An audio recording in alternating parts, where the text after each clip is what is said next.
अस्सलाम वालेकुम। आज जो हम बात कर रहे हैं वो हम बात कर रहे हैं अबिलिटी की। अबिलिटी क्या है बच्चे? Ability is an individuals current capacity. एक इंसान की, एक इंडिविजुअल की जो करंट अभी कैपेसिटी है to perform the various task, उसने जो वेरियस टास्क परफॉर्म करने हैं उसके हवाले से एक जॉब में हम उसको क्या कहते हैं? ये अबिलिटी है। एबिलिटी को अगर हम कैटेगराइज करें तो टू टाइप्स की एबिलिटीज आती हैं हमारे पास, एक इंटेलेक्चुअल एबिलिटीज एंड दूसरा physical abilities. Intellectual abilities are abilities needed to perform mental activities, जो आपके मेंटल, आपके दिमागी एक्टिविटीज से रिलेटेड जो आपके काम होते हैं, वेरियस टास्क होते हैं, उसके हवाले से जो एबिलिटीज हम कंसिडर करते हैं उसको हम क्या कहते हैं? Intellectual abilities. जैसे कि आपकी थिंकिंग, आपकी सोच, reasoning and problem solving skills को। फिजिकल एबिलिटीज क्या होती हैं? Physical abilities are those abilities which have the capacity to do task that demand stamina. आपका स्टेमिना डिमांड करती हैं, डेक्स्टेरिटी डिमांड करती हैं, स्ट्रेंथ आप में कितनी है, या इससे रिलेटेड सिमिलर कैरेक्टरिस्टिक्स लाइक आप में फ्लेक्सिबिलिटी कितनी है। इन चीजों की जब हम बात करते हैं तो हम इसकी क्या, कहाँ पे बात करते हैं? फिजिकल एबिलिटीज में।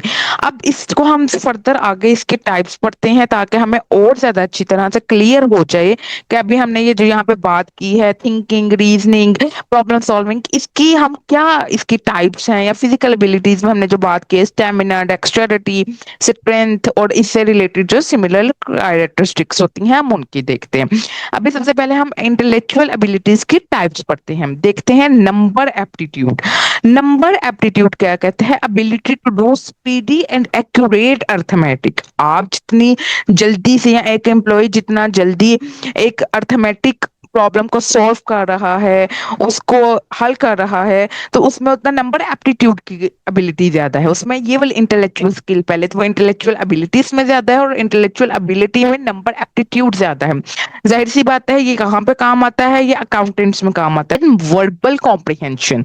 वर्बल कॉम्प्रिहेंशन क्या कहती है? Verbal comprehension ability to understand what is read और heard and the relationship of words to each other. आपने देखा होगा कि कई लोग कहते हैं हमें सुन के ज्यादा अच्छी याद हो जाती है बात, ठीक है, हम सुन लें एक बार तो हमें ये चीज मेमोराइज हो जाता है। तो आपने एबिलिटी, आप में कितनी एबिलिटी है कि आप एक चीज को सुनते हैं और उसको अंडरस्टैंड कर लेते हैं, ठीक है। तो इसको हम क्या कहते हैं? Verbal comprehension. जाहिर सी बात है, ये कहाँ पे काम आएगा? ये वहां पर काम आएगा जब आपने हायर करना हो किसी प्लांट मैनेजर को। Perceptual speed. परसेप्चुअल स्पीड क्या कहती है? Ability to identify visual similarities and differences quickly and accurately. आपने देखा होगा कि एक, कई लोग कहते हैं ना, जिस तरह एक समटाइम आता है अखबार में, ये मैगजीन्स में आता है, फर्क तलाश करें। कई लोग फौरन से फर्क तलाश कर लेते हैं। वो क्यों? क्योंकि उनकी इंटेलेक्चुअल एबिलिटी परसेप्चुअल स्पीड में बहुत अच्छी होती है। वो फौरन से फर्क तलाश कर लेते हैं कि ये डिफरेंसेस हैं, ये सिमिलरिटीज हैं, वो फौरन से बता देते हैं। Then inductive reasoning. Inductive reasoning ability to identify a logical sequence in a problem. एक लॉजिकल सीक्वेंस, वो एबिलिटी होती है उनमें कि वो एक लॉजिकल सीक्वेंस आइडेंटिफाई करते हैं और उसके हिसाब से and then solve the problem, और उसके हिसाब से प्रॉब्लम को सॉल्व कर लेते हैं। लोग ऐसे होते हैं कि वो क्या करते हैं कि स्पेसिफिक एक पॉइंट होता है और उससे वो जनरलाइज कर देते हैं, ठीक है। तो हम उसको क्या कहते हैं? इंडक्टिव रीजनिंग, यानी कि market research and deductive reasoning. Ability to use logic. आप एक लॉजिक को यूज करते हैं and assess the implications of an argument. आप एक मिसाल के तौर पे आपने क्या किया? आप एक लॉजिक से चलते हैं।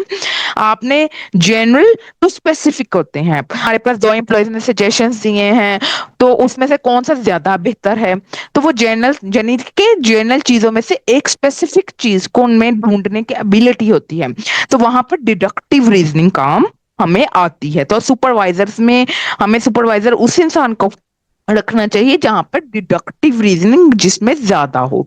Then spatial visualisation. Ability to imagine how an object would like of its position in space और चेंज्ड। आपने देखा होगा لوگ گھروں میں بھی کہہ دیتے ہیں، یا یہ آپ نے دیکھا ہوگا وہ دیکھتے ساتھ کہہ دیتے ہیں کہ نہیں یہ صوفہ یہاں پر ہوتا تو زیادہ اچھا ہوتا، ایسے کہہ دیتے ہیں نا سم ٹائم. تو اس کو ہم کیا کہتے ہیں، اسپیشل ویژوالائزیشن. کیا یہاں پہ کس کی ضرورت ہوتی ہے، یہ کس کو، انٹیریئر ڈیکوریٹرس کو. ظاہر سی بات ہے انہوں نے، ان کا کام ہی اس چیز سے ریلیٹڈ ہے، وہ آپ کو پہلے سے بھانپ لیتے ہیں کہ یہ والی دیوار یہاں پر نہیں ہوگی، یا یہ والا کپڑا اس کے ساتھ زیادہ اچھا میچ کرے گا. تو وہ کیا ہے کہ انہوں نے ویژولائز کر لیتے ہیں، وہ کہتے ہیں کہ اگر یہ چیز یہاں پر ہوگی تو وہ زیادہ اچھی اپروپریٹ لگے گی. تو یہ کہاں پر انٹیریئر ڈیزائنرز کو ضرورت پڑتی ہے، ڈیزائنرز کو ضرورت پڑتی ہے. ان کو پتا ہوتا ہے کہ یہ والا پھول اس لوکیشن پہ یہاں پر اس حصے میں، کپڑے کے اس حصے میں زیادہ پیارا لگے گا. تو ہر جگہ پہ ایک چیز ہی تو نہیں نا اچھی لگے گی. ان کو پتا ہے میں یہاں پر بازوں میں یہ والے کلر کا لے کے آؤں گا کمبینیشن. یہ کس کو پتا ہوتا ہے، یہ ڈیزائنرز کو پتا ہوتا ہے، یہ انٹیریئر ڈیکوریٹرز کو پتا ہوتا ہے کہ یہ والا، وہ امیجن کر لیتے ہیں کیونکہ ان کی امیجنیشن پاور اچھی ہوتی ہے. ان میں امیجنیشن پاور کیسے اچھی ہوتی ہے، وہ ایسے اچھی ہوتی ہے کہ وہ پہلے سے ہی دیکھ لیتے ہیں کہ اگر یہ والی چیز یہاں پر فٹ ہو جائے تو زیادہ بہتر لگے گی. دین میموری. میموری کیا کہتی ہے، ability to retain and recall past experience. آپ ریٹین کرتے ہیں، آپ کی یادداشت میں ہوتے ہیں پاسٹ ایکسپیرینسز، اور اس کی بیس پہ آپ ریکال کر لیتے ہیں، آپ کو یاد ہوتے ہیں اور آپ پھر ریکال کرتے ہیں کہ میرے ساتھ یہ پاسٹ میں ہوا تھا. تو اتنی اچھی، کئی لوگوں کو بھول جاتے ہیں، کئی لوگ یاد، تو جن کو یاد رہتی ہیں ان کی ظاہر سی بات ہے میموری اسکلس زیادہ اچھی ہیں، ان کی اس حساب سے انٹلیکچوئل ابیلٹیز زیادہ ہیں. اب ہم دیکھتے ہیں فزیکل ابیلٹیز کی ٹائپس کیا ہوتی ہیں.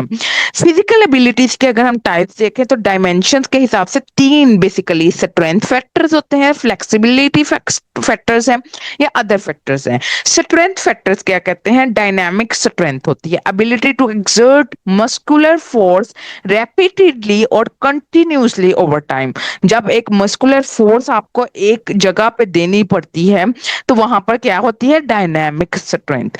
ٹرنک اسٹرینتھ کیا کہتی ہے، ability to exert muscular strength using the trunk muscles. Trunk muscle یعنی کہ آپ کے ایبڈومینل مسلس کی جہاں پہ زیادہ ضرورت پڑتی ہے وہاں پر ہمیں کیا ہوتی ہے، ٹرنک اسٹرینتھ کی ضرورت پڑتی ہے.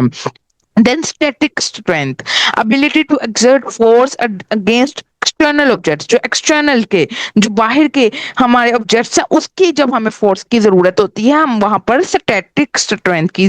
ڈائنامک فلیکسیبلٹی کیا کہتے ہیں، ability to make rapid repeated flexing movement. جب ہمیں ایک ہی فلیکسنگ موومنٹ کرنا ہو، بار بار کرنا ہو، یا جلدی جلدی کرنا ہو، تو ہمیں کیا ہوتا ہے، ہمیں ڈائنامک فلیکسیبلٹی. جیسے کہ ڈانسرز ہیں تو ان کو کیا ہوتا ہے، جلدی سے ایک ایک اسٹیپ کے بعد فوراً سے اگلا اسٹیپ کرنا ہے.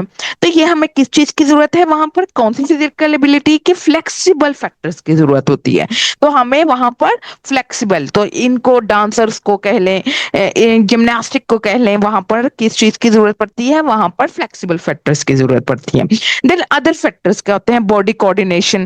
باڈی کوآرڈینیٹ کرنی ہے، ability to coordinate the simultaneous action of different part of the body.